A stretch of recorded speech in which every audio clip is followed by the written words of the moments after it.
Hello everyone and welcome back to Coach Craig Sports. Today's going to be a little bit different episode. I'm going to be going over my top 10 quarterbacks in the 2021 NFL draft class. I'm going to be talking about each one real quick, pros and cons for each one, kind of give you guys a little bit of an explanation why I have them ranked where I have them ranked. So I'm going to mention this too. So I kind of got tiers in my overall ranking. So the top two guys are going to be my tier 1. Guys 3, 4, 5 are going to be my tier 2. 6, 7 is going to be my tier 3, and then 8 through 10 is going to be my tier 4. So if you guys wanted to see the tier base, that's how it goes as well. And this is how I'm ranking them myself as prospects today for the NFL draft, not for fantasy football, and not what I think they're going to do 8 years from now either.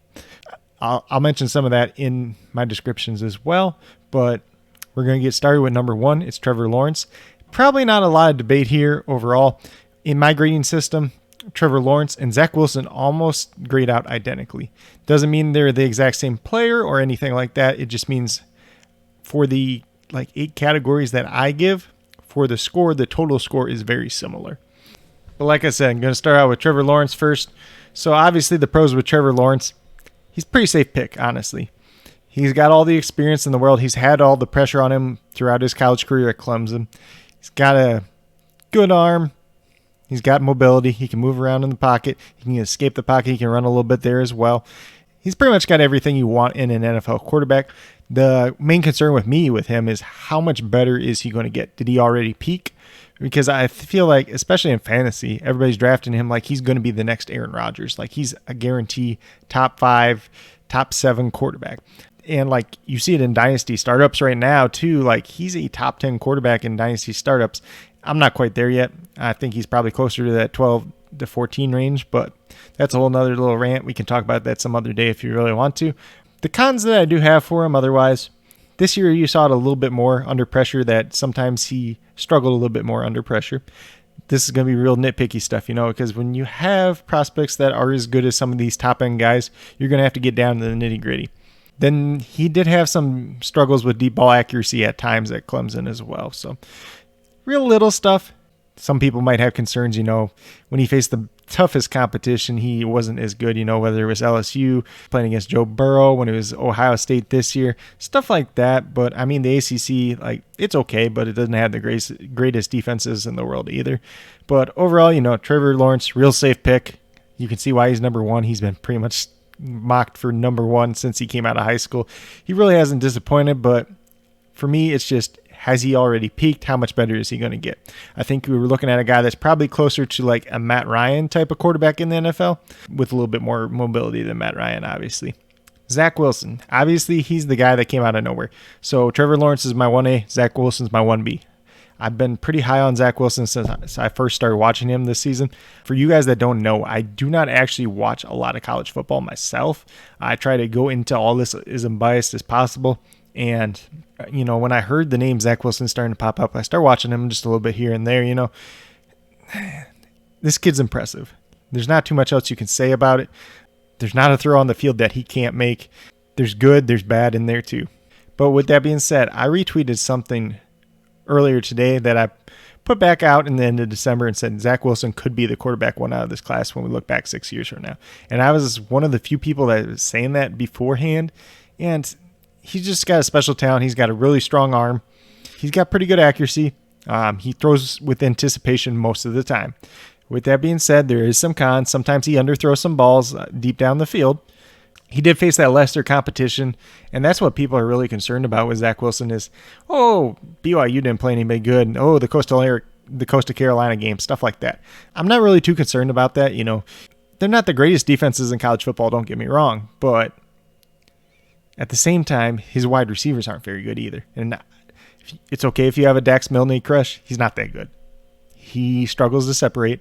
And when Zach Wilson's playing with these lesser wide receivers against corners that are covering them, he's going to have to make tighter window throws. And that matters a lot more than throwing a jump ball to Kyle Pitts, having guys like Chris Olave, Garrett Wilson getting 5 yards of separation almost every play, throwing little screen passes and having yak after the catch, stuff like that. I'm more impressed with the tight window throws, the anticipation, being able to do things like that. That's stuff that does translate over to the NFL level. we all saw Tua struggle this year when he wasn't seeing his wide receivers get open and he had to throw with that anticipation. Don't want to get on too much of a Tua ramble here, but it's a concern for some of these guys. And in limited sample size, you don't see that. But with Zach Wilson, you saw a lot of that. But he's got that gunslinger mentality. He really hasn't seen a throw on the field that he doesn't like, or, he's trying to thread the needle in between two guys. Sometimes that will get picked off in the NFL. But sometimes when a kid is as talented as this, you kind of learn to live with it, or you kind of coach some of it out of him too. Some people have concerns, about him leaving the pocket a little bit too early. I credit that more to him being a good athlete, probably a lot better athlete than a lot of people think he actually is. But that's another thing you can kind of teach at the NFL level. I'm not really too concerned about it. I think he's got a very bright future ahead of him. I think the Jets are going to take him number 2 overall. I think he's a guy that has potentially the highest upside in this class. So what I see today, a lot of things that I see that translate to the NFL level is why he's that 2 for me, or the 1B, however you want to phrase it. Then number 3, this is going to be the controversial one, obviously, Mac Jones. And everybody's going to be like, why don't you have Justin Fields number 2 or number 3? And Mac Jones, for me, at this point in time, if I can take Mac Jones, put him on an NFL team, and he can play right away. I'm not sure Justin Fields or Trey Lance can do that right now. I think they're guys that are probably going to have to sit for a year and then kind of come in and play, but that we'll get there when we get there. So at number 3, Mac Jones. What does Mac Jones do well? Mac Jones is incredibly accurate. He shows the ability to throw with anticipation. Doesn't happen all the time, but part of that was Alabama's offense playing with some of the players that he did play with. Devonta Smith, the couple games of Jalen Waddle he had. Everybody overrates, he had 2 first-round wide receivers. Jalen Waddle only played a couple games this year, and one of them was that national championship game. That doesn't even count. So you had Najee Harris, you had Devonta Smith. He did more at Alabama with less than Tua did the year before. If you listen to Steve Sarkisian, he said he's never implemented as much of an offense with a quarterback as much as he did with Mac Jones. So Mac Jones, he has the ability to command an offense, learn an offense, kind of master it. So that's the things I do like with him. Obviously, the cons that we have with Mac Jones, it's going to come down to mobility. Everybody says, there's that dad bod pitcher, and he gets knocked over that. Mac Jones is still a good athlete. He's a hard worker, and he doesn't have to run like Lamar Jackson to be a good quarterback in the NFL. There's not many people that can do that. But he's smart in the pocket. He moves around. And when he has to take off and get that 4 yards, he's able to do that. So you're looking at a guy probably like a young Phillip Rivers here. Not going to have the greatest arm in the world. He's going to make smart, accurate throws, escape the pocket when he needs to, get the 3-4 yards, whatever he needs to do there. So that's kind of pretty much what I got for Mac Jones. Like I said, the arm strength, it's not great arm strength, but it's still, slightly above average for the NFL level. You're looking at a guy that's got, we'll use Gardner Minshew as an example. Gardner Minshew doesn't have a strong arm. They talked about that when he was coming out. He has a little bit stronger arm than Gardner Minshew. He has the ability to push the ball down the field. So you're looking at a guy, like I said, young Phillip Rivers, maybe like a Kirk Cousins type of guy here. He's a relatively safe play as well. Like I said, somebody that you can take right now, plug into your NFL offense, and he can start week 1 if he needs to. Then we're going to get to number 4 with Justin Fields. He could arguably have the highest upside of anyone in this class, but there are things that he needs to work on at the NFL level. We're going to talk about the good first. He's got speed.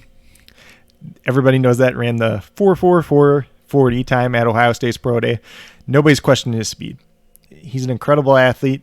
He's got a rocket for an arm. So those are the things he does very well. He had good accuracy in college, especially if you look at the terms of completion percentage.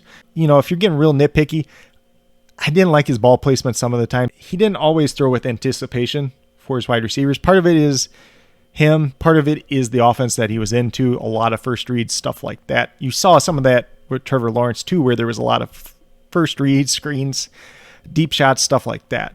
Very similar offenses in a way. The other thing I really have with Justin Fields, a lot of people kind of nitpick his mechanics. Yeah, they're not perfect. Some guys can get away with it. Some guys learn over time and fix it. You saw that with Josh Allen. So it's not as much of a concern as I think people make it out to be. One thing for me kind of is that pocket presence. When they send the blitzers, there's times where he doesn't always recognize it. There's times where he moves around in the pocket and it's not ideal. Or there's sometimes, when his first, being the athlete that his first instinct is to take off and run. But overall, Justin Fields, probably as high of an upside as anybody in this class. I would like to see, like with that rocket arm, like I talked about, he's got that big fastball. He can throw it probably as hard as anybody in this class. But sometimes he struggles to take it off and throw with touch too. So that's something you can kind of work on at the NFL level, throwing with touch and anticipation. We've seen guys get better at that over time, so it's not a major concern for me, but it's just something that kind of separates him from some of these other guys in this class. Then the last guy out of that big top 5 that everybody knows going into the NFL draft season, Trey Lance out of North Dakota State. Obviously, the biggest thing with him, he's only played, 13, 15 games, something like that. So he had 1 full season last year and then 1 game this season. So he's very raw in terms of playing on the field, and he played at the FCS level. So it was against lesser competition. So those are probably the 2 major concerns with him. There is a little bit of accuracy concerns too. Obviously, playing at North Dakota State is kind of like playing at Alabama of the FCS pretty much, because everybody on your team is so much better than all the guys on the other team. So his wide receivers are always getting open, a lot of first reads, stuff like that. There is concerns, because he didn't throw the ball very often. There's games where he threw the ball 14, 15, 16, 18 times in the game. The way they had it schemed up, he was running the ball a lot. He is a great runner as a quarterback. He has very good vision as a runner, actually, too. I think if you're betting on Trey Lance, you're hoping that some of that vision that he has as a runner translates over to his vision and being able to read defenses as a quarterback. Like I said, I think he's a guy that's probably going to have to sit for a year or so. He's got good speed. I don't know if he's faster than Justin Fields or not, but it's going to be pretty close in a foot race. Obviously, Lance did not run the 40 at his pro day, so we can't really compare that, but he does have incredible arm strength as well. So I like to see how that translates at the NFL level, how it translates to kind of an NFL offense as well. He reminds me a lot of Colin Kaepernick coming out of Nevada. Obviously, Colin Kaepernick was a little bit skinnier. I'll call Trey Lance the thicker Colin Kaepernick. Both of them coming out of college pretty raw. Big arms, could run around pretty well. There's a lot of similarities there. If you haven't seen Colin Kaepernick coming out of Nevada, go back, watch his tape. If you find it on YouTube, that's what I had to do too, but it's a little bit blurry, so just kind of bear with it. But, looking back at Colin Kaepernick, I believe he was a 2nd-round pick. He kind of sat around for a year or so behind Alex Smith before he kind of came into the league, broke out. I think he could, follow a little bit of a similar career path. Obviously, we don't want to talk about all the things that happened to Colin Kaepernick, why he wasn't in the league. There's obviously the kneeling, and then his shoulder kind of blew out on him essentially. Never was quite the same throwing the football after that, but a lot of comparisons there. We're going to get into the nitty gritty now, and that's the number 6 through 10 guys. We're going to start out with Feleipe Franks at number 6, and this is not a popular one. People are going to be like, why isn't it Kyle Trask? Why isn't it Kellen Mond? Why isn't it some people like Davis Mills now too? I ain't going to get there on him, but he's kind of hit or miss at Florida, honestly. A lot of Florida fans don't really love him. So when you throw the name Feleipe Franks out there, they get mad at you. People will say he lost his job to Kyle Trask. Yes and no. He ended up getting hurt. Kyle Trask came in and he played well. And then Feleipe Franks transferred to Arkansas. If you watch the Arkansas tape this year, which I bet a lot of people haven't because nobody watches Arkansas. No offense to Arkansas fans, but Feleipe Franks, he showed a lot of improvement this year at Arkansas. Standing in the pocket, throwing with accuracy, throwing with anticipation. So he's got mobility. And the thing about him is he's got incredible size. He's like 6'6.5", like 220 pounds around that weight. Ran a sub 4.6 at his pro day. So this guy can move. He's a raw athlete. He's got above average arm strength. And like I said this year, he flashed more anticipation. He flashed more accuracy. He didn't have a whole lot of interceptions in his college career. And touchdown interception ratio was rather good. He did struggle with decision making at times. So I do have that down as a con. But I think, if you get him in the right NFL offenses, they kind of mold him for a year or two. I think he's probably got the highest upside of any of these project quarterbacks. So these guys after the top 5 this year. Like I said, that good arm strength, mobility, size, stuff that you can't teach there. And he's shown an ability to improve and get better. And then the last con I have is his mechanics aren't the best, but like I said, it's something that you're going to clean up too. So he's a guy I think, I don't even want to say like round 3, but like late day 2, early day 3. I think he's a guy that a team, if they really fall in love with him, they can take him there and work with him for a year or two, and he could turn into something really good. Then number 7, we got Kyle Trask. And I know some people are really high on Kyle Trask. They think he should be a first-round pick, and they're like, his stats were awesome and all that, right? Those people, I just try to say, hold the horses. I think Kyle Trask isn't bad, but he isn't good either. So it's kind of hard to say that way, but at the same time, with Kyle Trask, the things that he does well, he's got good short to mid-range accuracy. His deep accuracy is not quite there. I will say, like, he's not a good athlete, but he's able to get out of the pocket when he needs to and get them, a yard or two. Florida used him a lot in the power run game for whatever reason, which doesn't make any sense to me, but we can get there some other day. Things that I kind of question about Kyle Trask. Obviously, the mobility. He ran over a 5 in the 40-yard dash. He's not very fast, straight line speed and all that. The short shuttle and the 3-cone, he actually showed decent ability, so that means he can move around a little bit. I question his pocket presence a little bit. His deep ball, like I said, his deep ball accuracy is not quite there. He's got an average NFL arm. I think people think it's better than it really is. And then at times he really struggled to throw with anticipation too. He had a lot of first reads in his offense as well. So the ball was coming out quick, whether it was to Kadarius Toney, whether it was throwing a jump ball to Kyle Pitts and stuff like that too. I think his numbers are kind of inflated because of guys like that, but you got to give him a little bit of credit for it too as well. For me, he's just Nick Foles. And some people might say, oh, well, that's okay because Nick Foles won a Super Bowl and whatever. Well, Nick Foles has just kind of been a career backup journeyman type of guy. He's had it like 1 or 2 good seasons in there. And I think if Kyle Trask can do that, I think that's not a bad outcome for him. I think if you're drafting him in fantasy in your rookie drafts, if you get him after round 3, you can take the chance. If you get him at the end of round 3, in round 4, take a chance on him. But any earlier than that, I'm not really there. So that's my opinion. If guys don't like it, that's perfectly okay.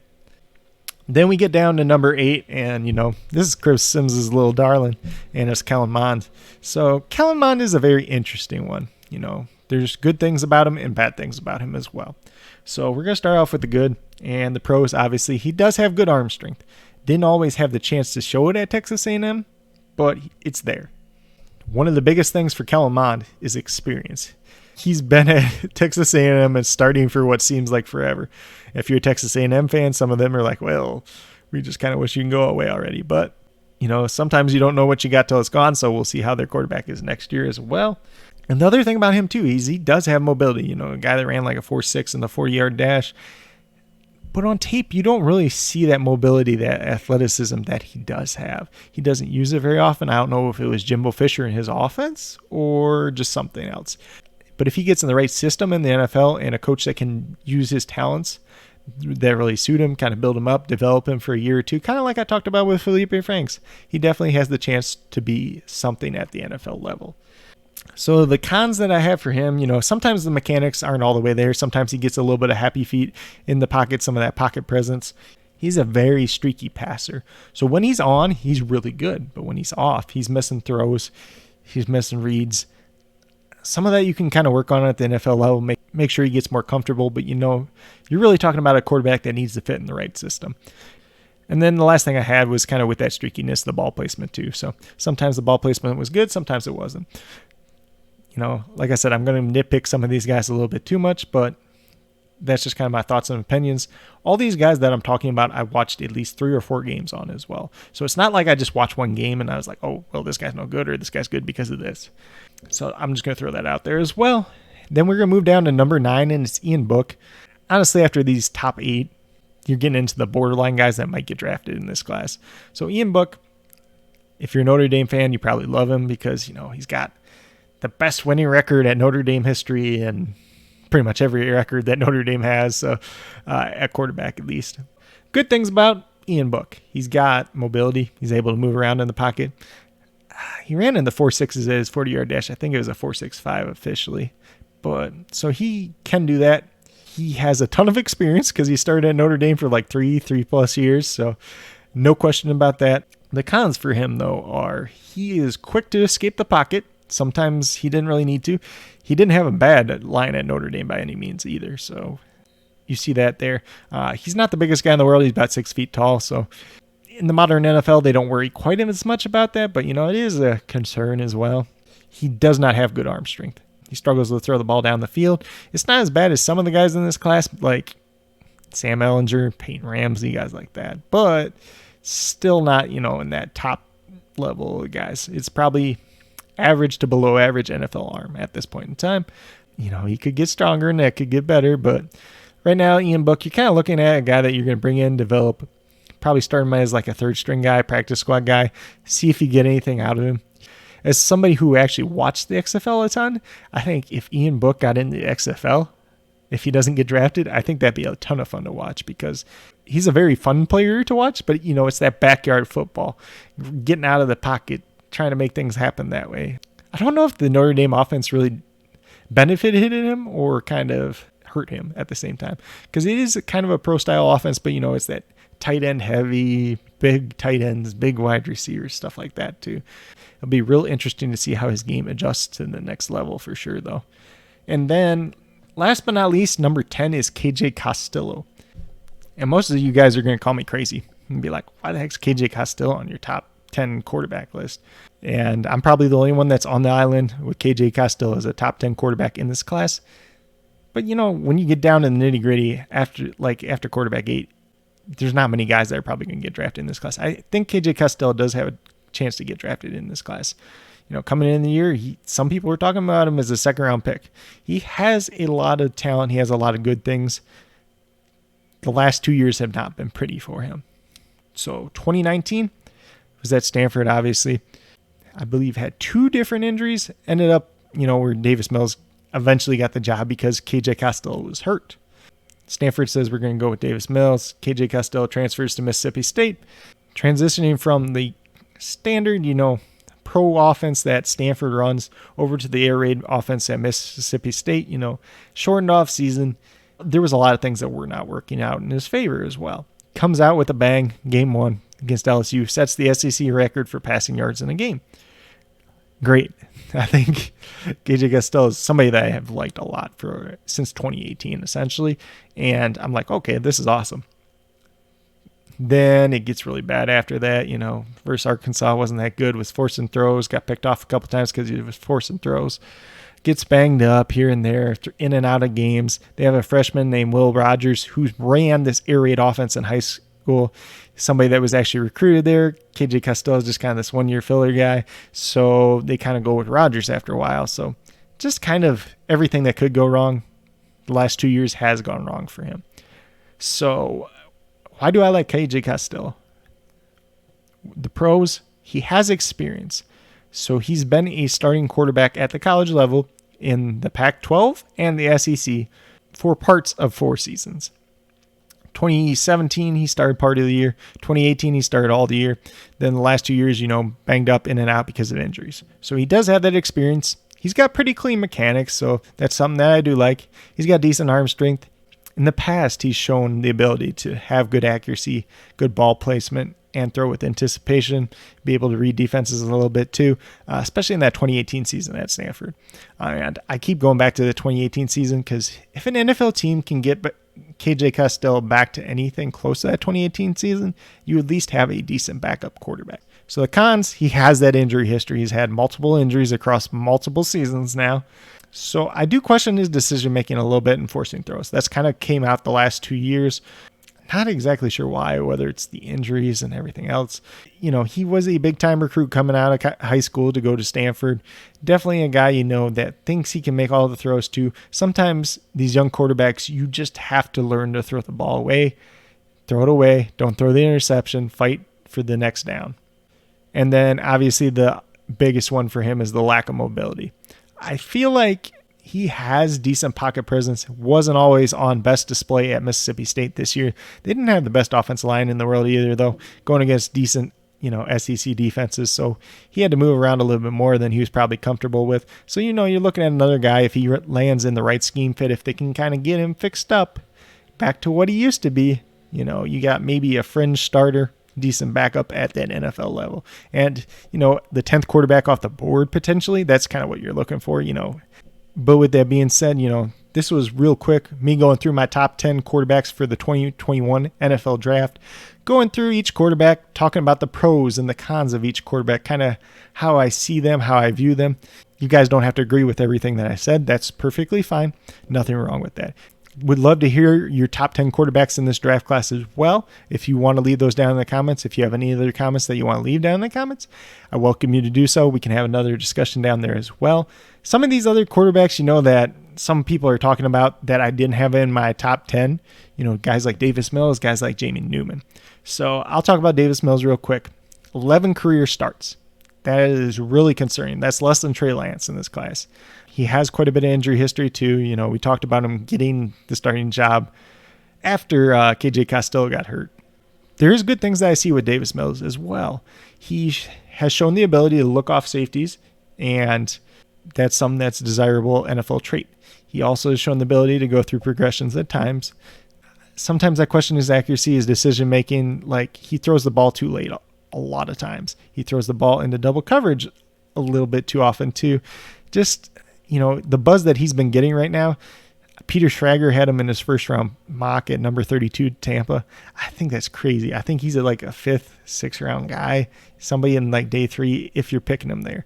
That's where you should be picking him. I think he's honestly a guy that should have gone back to school, got more experience, and then came out next year, and he would have probably been a day 2 pick at that point in time, if he showed everything that he needed to show. Jamie Newman's the other one that was real big name, coming in the year, talked about being a 1st, 2nd round pick.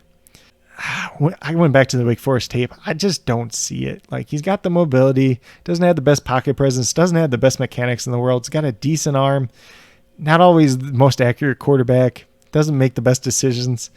He's definitely like the definition of a project quarterback. So, if you're taking him on day 3, I'm fine with that. But anything earlier in that seems like a massive reach to me. He's in that range where, like, if you want to take him, you want to take Feleipe Franks, you want to take a Kellen Mond, they all have similar traits. I feel like Franks and Mond have more upside and are closer to hitting that upside. So if you're taking Jamie Newman, I think he's another guy that should, obviously he transferred to Georgia, opted out for the season. He's a guy that should have went back to school next year or played at Georgia this year. Either way, he was not good at the Senior Bowl. There's not too much good I can say about Jamie Newman at this point in time. I understand if you want to take him in Dynasty, if you got like a back end of the 4th pick, back into the 5th round pick, if you go 5 rounds, you can take him there. He's a mobile quarterback. He might offer some upside, 3 years from now. But at this point in time, he's not somebody that I'm interested in. But like I said, these were my top 10 rankings for the 2021 NFL Draft class. But that's pretty much all I have for today. If you guys are new to my channel, please consider subscribing. Definitely helps build the community that we're trying to build here at Coach Craig Sports. Like I said, I put these rankings out about 2 weeks ago for the quarterback, running back, wide receiver, and tight end positions. I'm going to try to do a video tomorrow as well, going over the top 10 running backs, my thoughts on them, pros, cons, kind of like I did with the quarterbacks today. If you guys enjoyed this video, please be sure to give it a thumbs up. Leave a comment down below, talking about what you liked about this video, what you didn't like, your thoughts, opinions, your top 10 list as well. But with that being said, that's all I have for today's video. Hopefully you guys all enjoyed, and I hope each and every one of you has a great rest of your day.